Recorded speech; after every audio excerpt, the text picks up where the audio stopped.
Hey everybody, welcome to our very first ever segment of Worship Team Foundations. And we are basically in the mission of giving insight and giving tips on those controversial things that surround worship ministry on a daily basis. Those of us that are full-time ministry in churches across the nation, we oftentimes have a lot of questions on our minds and our hearts of how do we lead a bunch of individuals, creative individuals that just have so much to give, but either doesn't know how to express it or doesn't know how to go about doing everything that God has called us to do in worship ministry and in audio video ministries across the nation with churches. And I'm here with one of our own team members, Meliss, Arce, and she's our administrative component to our worship ministry here at Commitment Church. If I haven't said already, my name is Norby, and we're going to just talk some things about just fleshing out the ideas of what worship ministry is really all about and what is the main purpose of why we do what we do on a daily basis. So tell us a little bit about yourself. So Melissa, you are who and what you do, and how did you find Commitment Church, and how did you get into ministry as an admin? Okay, so again, Melissa Arce. You can see her name on the lower third there. Yeah. So I started at Commitment. My daughter is 9 now, so 8 years ago. We actually were invited by the youth pastor now, Jose Escalon, and his wife Brittany, and they invited us to Easter service. So we came. We were actually those churchgoers that went on Easter and Christmas. So my husband grew up in the church. I did not. Or I grew up in a Catholic church, but it was like you go and Mama told you to. So we came for Easter service, and so I came in. People were hugging me, and that was a little uncomfortable. Yeah, it's like right up in your space there now. Yeah, from the so rip. Going in a Catholic church, you just go like this and you sit it down. Right. So that was a little uncomfortable at first, but then after a while during the worship and the service, like the atmosphere was so different, and I couldn't pinpoint how I was feeling. So the next week, I just told my husband, like, do you want to go back? And he's like, I don't know, if you want to go, we can go. And I just never left since. Yeah. That's really cool. It's very unique to find a church that would just invade your space in that way, in a good way, in a positive way. Like you walk in and you automatically get that hug, you automatically get, you get that attention that sometimes we don't get in society. We don't get that. No. Nowadays people don't smile anymore. They walk the streets and they're just like in their own kind of space and world. And now it's even encouraged to like just let people be that way, just stay in that mindset of, you don't want to look at them too long because then they'll think you want to fight or you want to do something, or you're saying something with your eyes that really you aren't. And it's really just a shame that we've gone from I go back to those shows, the Leave It to Beaver era, where everybody, it's funny because I even hear some of the adults here, when they were growing up in that era of 60s, 70s, even younger than that, they used to leave the doors unlocked at home, and they used to sleep peacefully. The crime wasn't at that rampant, time frame we are in today, and everybody did smile at each other, said hi to each other, and it's unique to find a church that still adopts those values. It's very important to kind of know that inside we all want it, but we all have this what's now being kind of tagged on as the spirit of offenses out there, and it's almost like everybody's offended by everything, and it's a shame that we can't even acknowledge those things. What was your history with the church here, Commitment Church? As you came in, now you're in the church now. Yeah. And how did you start serving? In what capacity did you begin serving? And then all of a sudden now you land as admin on worship. Yeah, so I just started little by little going to different like ladies' nights with the women's ministry, and then back when they're now engaged groups, so we had I can't think of what they were called before. I think connection groups. Yes. So I used to go to the connection groups, and so one connection group we had in Pastor Cedric's house, of course. And so as we're leaving, he's like, you know what? He's like, how would you like to be my wife's admin? And so his wife, Lisa, was like, wait, what? So I was just like, I mean, I can help her with that stuff. So from one thing led to another, then I ended up in the women's ministry. Right. And then the Christmas cantata came. Okay, right. And I remember those. So, at the time, Zenobia, who was in the worship team, she was like, oh, you want to try it? I was like, no. And then, my husband was like, oh, you should do it. You should do it. I'm like, no, I'm all right. So then I ended up doing it anyway. I was like, that's fine. It's in the choir. I'll be in the background. Nobody look at me. And then one thing led to another. And next thing you know, I was in the worship team. I couldn't even pinpoint when it happened, the transition. It just happened. Yeah, so I was like, okay, I guess I gotta listen. Yeah. Well, see, I can come into that part because I remember clear as day, there was always and this is where we can segue into the controversial, right? I think most of the times when we ask our team members to learn songs, it can get kind of like bumpy the road, because we have so many things we have to learn. We have to not only learn where like how it's typically what we adopt quickly is, okay, learn a song. Okay, I got to listen to the song, whether it's you give me the song copy or I go on YouTube and look it up or get a link from the worship leader. And then, I have to learn it from that artist, first of all, their nuances, their interpretation, and then come to rehearsal on Thursday with enough knowledge to know the words, the arrangements, and the way it's sang. Yeah. But then the monkey wrench comes around, because then what happens with the worship leader is that he has his own, or she has her own interpretation to the song. So then you guys are coming into now almost like a relearning of the curve.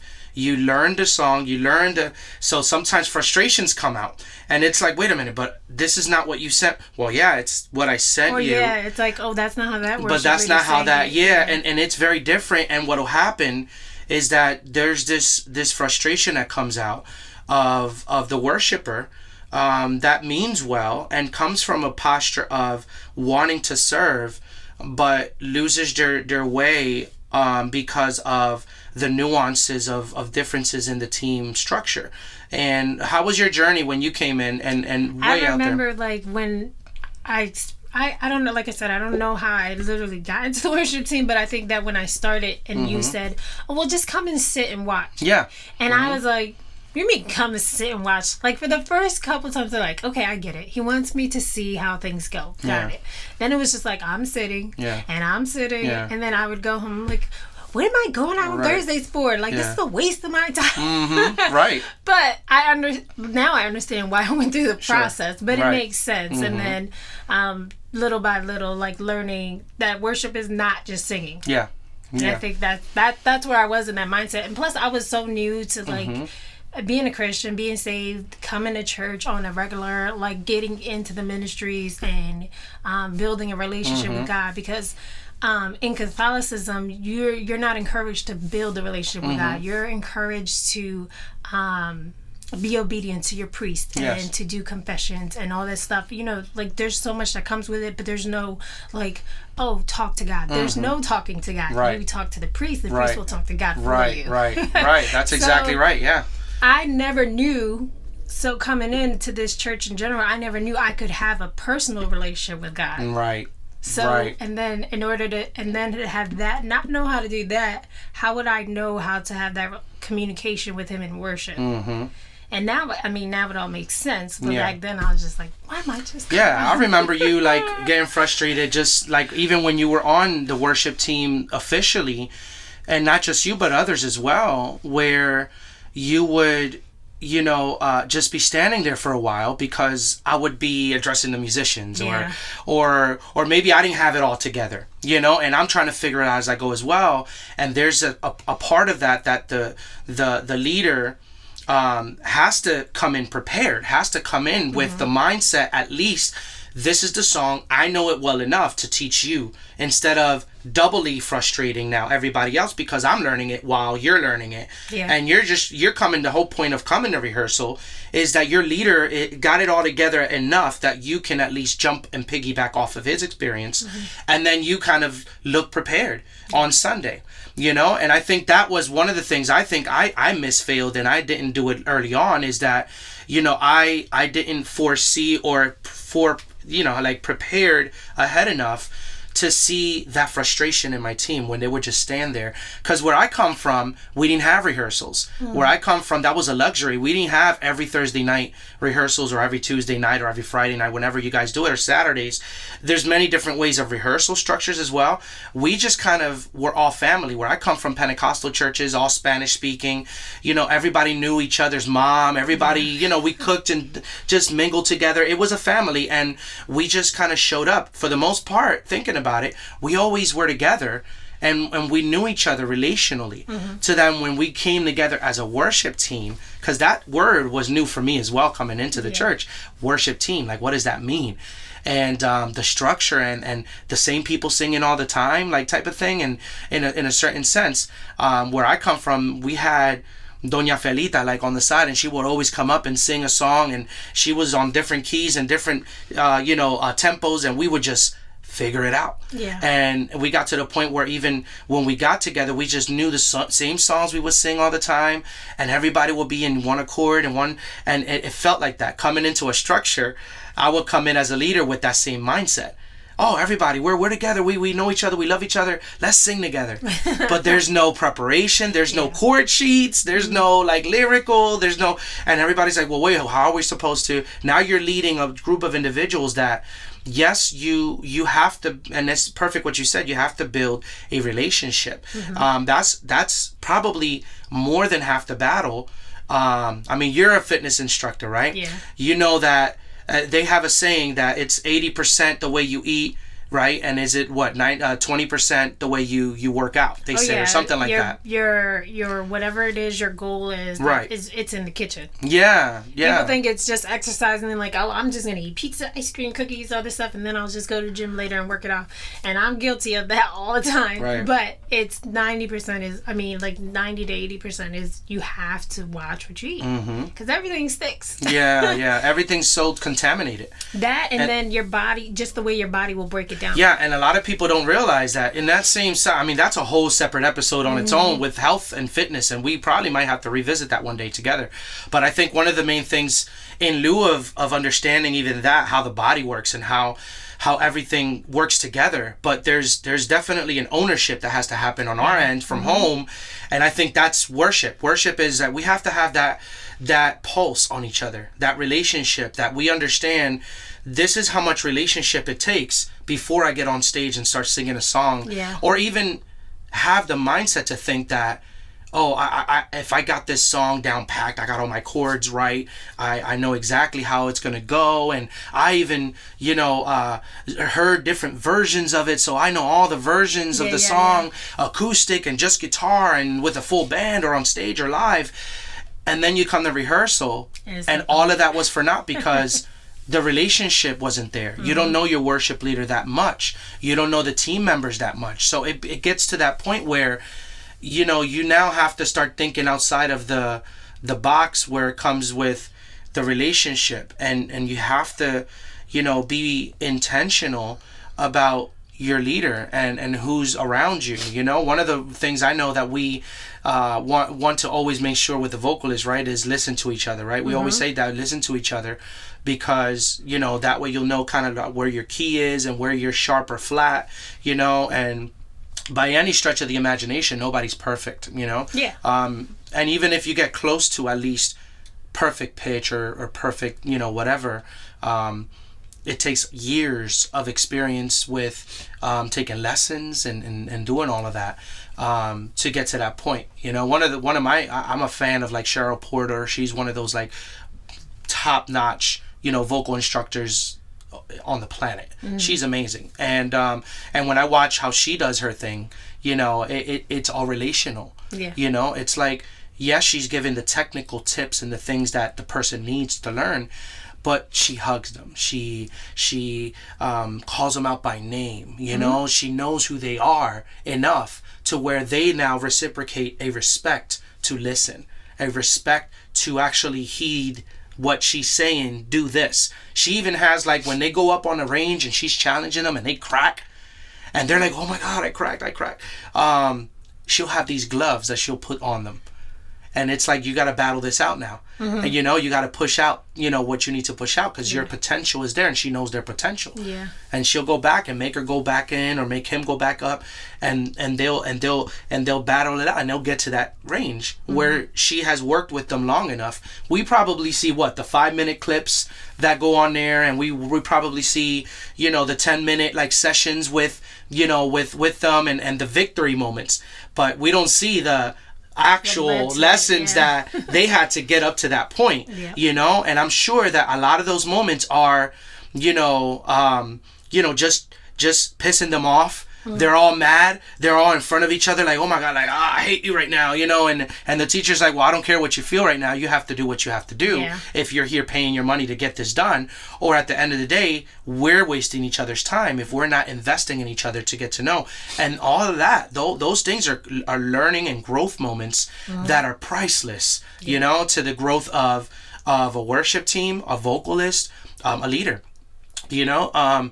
How do you feel currently when it comes to worship now that you're an administrator? I remember way back, one of the things that called out to me from you is your ability to be able to remember and recall lyrics. Like you still are gifted in that mindset of, I can give you a song and maybe a week later you kind of already know the gist of it all in your mind. And I still, to this day, me as a musician, I've been doing this for years, cannot do that because of whatever reason. And I try to like look inside of myself and say, am I missing something like before me and God? But I learned that there is a giftedness. Now, how does that look for you? Like, what happens in your mind when, you know? I don't know. Normally with me, it's just like, it was building up to it, because I feel like it was there, but I didn't unlock, like, the potential wasn't unlocked yet. And I know that the reason with it being was, like you said in the beginning, I used to get frustrated and things like that, but then I had to sit back, and there was 2 times, right? I left and I had to go back and say, well, why are you doing this? Is it for them or is it for God? So I had to sit there and build this relationship. Like, God could have showed me so much more if I wasn't so stubborn. And it took that journey for me to realize, like, I even go back to when me and your wife Evie were doing the sessions together and you used to tell me, I don't want you to listen to it, I want you to read the lyrics and then tell me what it means to you. And then it was like, okay, I didn't think of it like that. But then it made the song just have so much of a deeper meaning. It made the worship so much sweeter, and it was just like, oh my goodness. And then I just literally built from there, because for me, I feel like the reason I am gifted in remembering is because for me, worship is my communion with God. This is how, like, everybody says, oh, well, God speaks to everyone in different ways. This is how he speaks to me and I speak to him. That's good. Man. So that's why I'm just like, I think that he just gave me that ability so that we can have that communication together. And for us to have communication, because for the life of me, I'll forget lyrics. And me as a musician, I'm playing and I'm trying to keep up with the song musically as a musician, but I'll forget some lyrics on the way. So it's nice to have somebody there, and we have a couple more people like that in the team. But it's nice to like look at somebody and be like, what was that lyric again? I'm sorry. You know, it's like you're the director for that. And that's one of the last things, you know, on a worship team leader's mind sometimes is, you know, also there's a form of submission that has to happen across the board for the team. Just because you're the worship leader doesn't mean that you are in charge of everything and that you are the one that is the end all for all the questions and answers for your team. God has equipped and gifted people in your team that can help you delegate a lot of the giftedness. Can you imagine? I think one of the biggest things that was the fall of Lucifer in heaven was, in his mind, he thought he was the end all. He thought that he can be God. He thought he can sit on the throne. So that means that in his mind, he thought he was gifted in everything. Okay, creation and all, even though he was created. in his mind, he could be the creator. Now, how can that happen? Can Play-Doh make itself? Maybe not yet, and with technology nowadays, who knows, right? But right now, you can't put a pile of Play-Doh there and tell it to just, make yourself into a minion or something, like it's just not going to happen. It's actually just going to dry out if you leave it out and crack, right? Yeah. And at the end of the day, that's what happens to a lot of worship leaders. We leave our team members out there in the air and they're just drying out and cracking because we're not molding them into where they need to be, the people that the potential that God has put in them so that they can be something more, and then confide in them and say, okay, well, you're gifted in writing, you're gifted in remembering all the lyrics without stumbling, you're gifted in playing guitar, you're gifted in, because another misconception with worship leaders is that they play it all. They sing everything. It's not true. There's so many different styles and shapes of worship leaders out there. Embrace what your calling is, and then move forward on trusting your team for the rest of the giftedness that it was intentional for God to make us all different. If we were all the same, then we would have a big problem, and there's a lot of things that we have to communicate that we need each other for. There's a song that I love a lot. It's called "We're Better Together." Shameless plug. This is my primary worship band. This is our own primary worship band team, and we wrote this song together where it speaks about that. We're better together. Yeah. And it's very important for us to remember that when we lead worship, when we go before others, in lieu of ushering the Spirit of God on Sundays. And this is just another episode. Is Sunday the main idea for a worship team? And we're going to be talking about that on the next time we come together. So this is great. This was our first ever. Yeah. Thank you so much for being willing to be in front of a camera. It's never easy to do stuff like this, and we're only but getting better and growing closer in relationships as we continue to open up to give you the insight, to give you what you need, tips to get you to get closer to your calling and to be more efficient in your calling with worship and audio video ministry. So thanks again. See you next time on Worship Team Foundations.